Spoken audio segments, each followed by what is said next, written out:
people, they're saying, look, you're not going to get that job in that Mexican-owned grocery store or that Korean-owned restaurant. Mm-hmm. They're not going to hire you. And why wouldn't they? Because, they're going to find one of their family members. Right.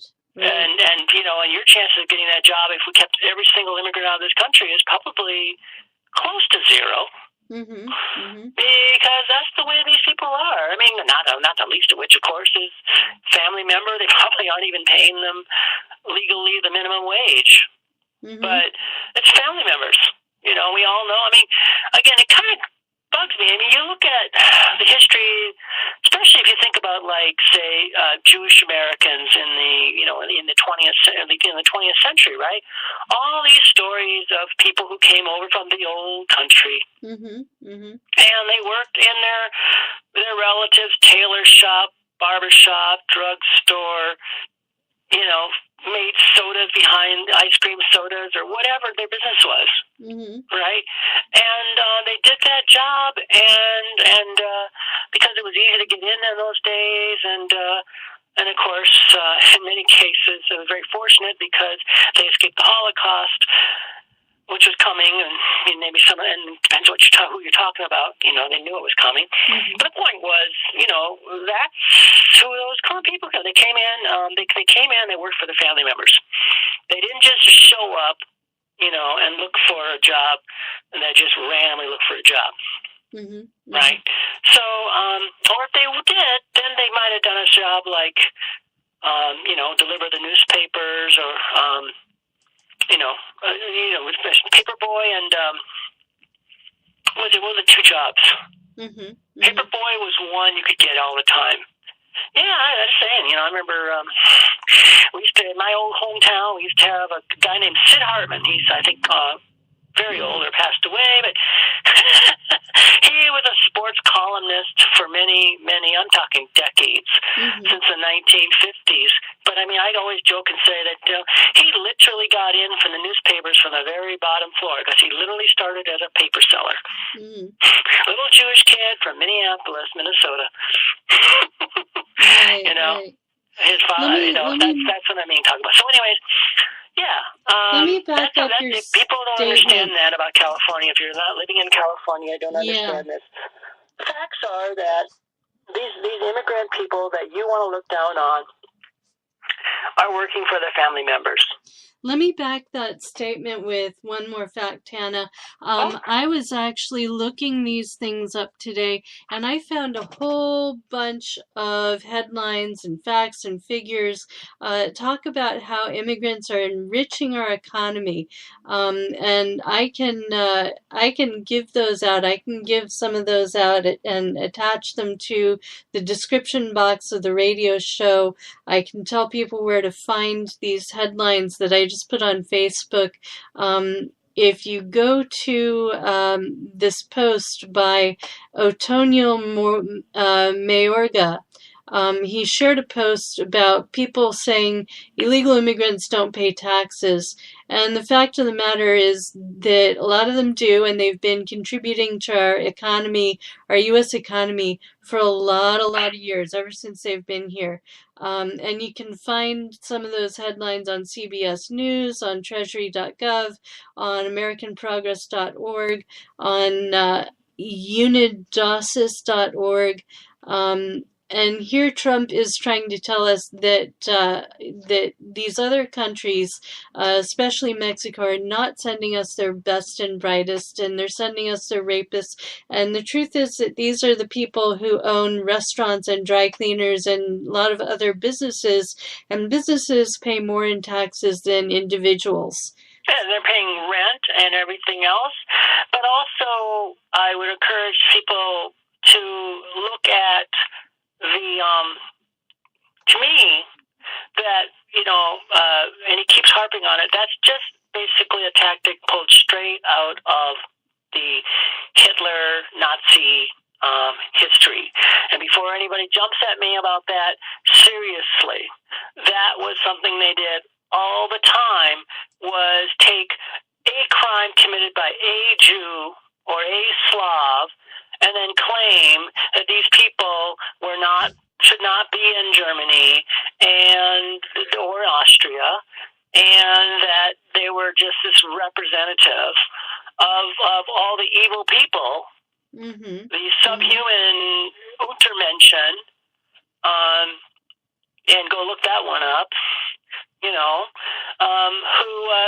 should not be in this country and don't belong here, and on and on. And we all know that led to one expulsion from 1933 until 1942, and then the final solution.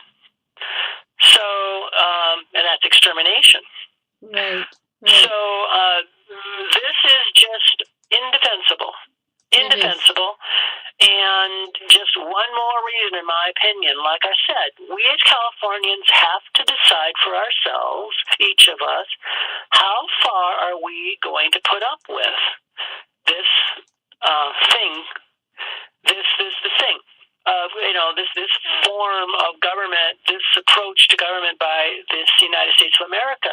I want to say on this show right now that this is a very hard thing for me to say. I mean, unlike most of your listeners, I have sworn 3 times to uphold the Constitution of the United States. And the only way I can reach the position I'm reaching is that I believe that there are values represented by the U.S. Constitution and amendments to the Constitution, and those values are being disregarded by Trump and by the Republican Party. And I believe that California independence is the one way, or the best way, or the most direct way, or the most assured way to maintain and eventually restore those values in this country, in the United States. That, in other words, as far as I'm concerned, first would come independence, and then would come reunification. And that's my own. Or, as I've suggested just last week, remember I said we would threaten. We would make it not just threaten, but make it clear that is the next step. That we're headed out the door, and then force the USA to restore itself to what it was, to the country that we felt proud to be part of.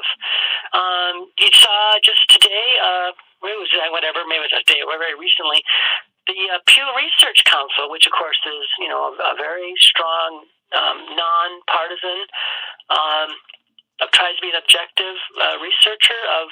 They actually research not just public attitudes of the United States of America, but also around the world. And the percentage of the populations that like what the U.S. government is doing in countries like France and Germany, I think it's around 10%. I mean, it's unbelievable considering. The closeness of ties since the 1945 between, and even in the case of France, before 1945. But those countries, those people of those countries, it's not just their governments, the peoples of those countries see the United States going off in some very strange, very dangerous, discouraging, frightening ways. And that's why I also believe that when push comes to shove, that those countries will in fact welcome an independent California. I could be wrong, but I know we're never going to find out unless we do some asking. The idea of restoring the USA is going to require basically the countries that are wealthy. The regions and states that are wealthy, like us, have to go and say, we're walking out. And whatever happens to the USA, I mean, Trump just last year added another $1 trillion. The United States national debt hit $1 trillion a year. And we're now at $21 trillion, which is approximately the annual income, the national income of the United States of America. And we're not far away from the condition of Japan. And Japan is considered to be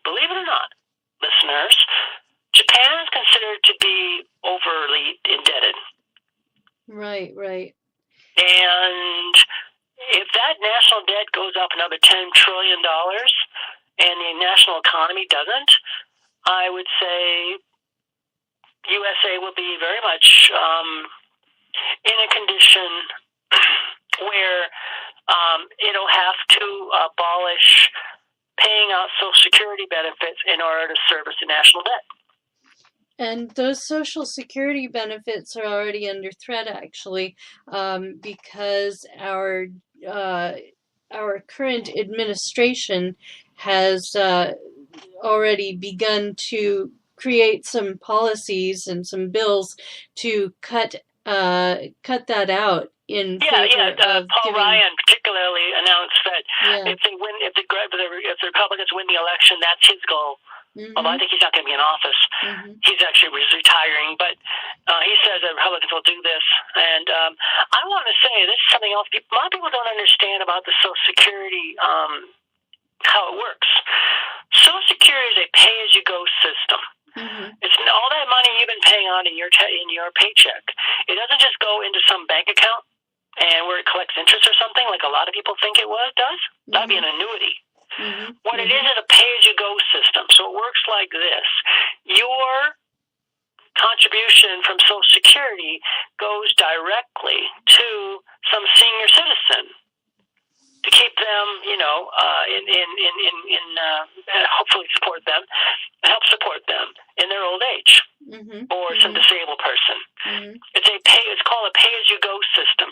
So what that means, and one more thing is so what that means is, if California were to become independent, it would be really easy for us to create our own Social Security system, because we simply would take the old payments.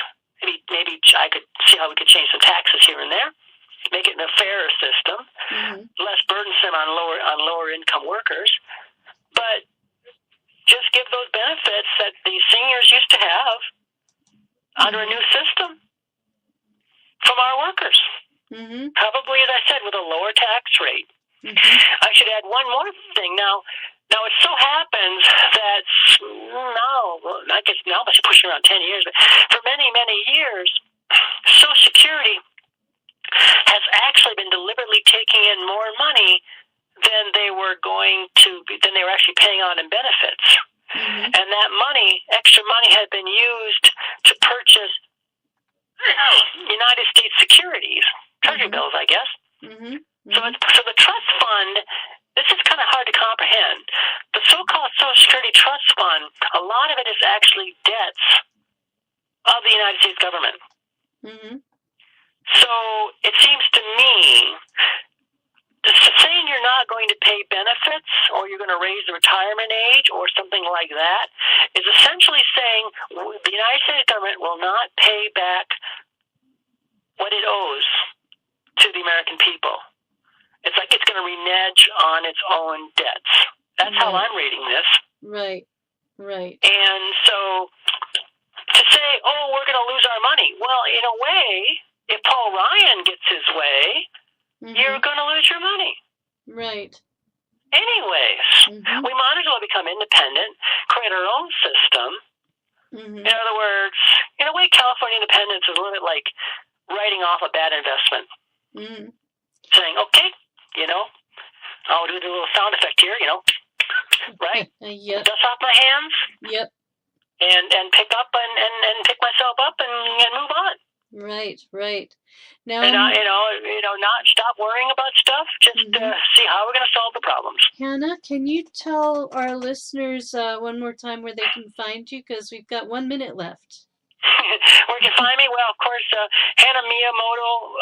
Just Miyamoto for LG.com is probably a great place. Hannah Miyamoto on Facebook. Miyamoto but I think that's probably the best. Hannah Miyamoto, that's 2 H's on both ends, and Miyamoto, Miyamoto, 2 M's, 2 O's, and you can basically get it right. M as in Mike. But hopefully I'll be a little more better known in the future, and that won't be an issue. Absolutely. Thanks so much for being on with me again today, Hannah. Really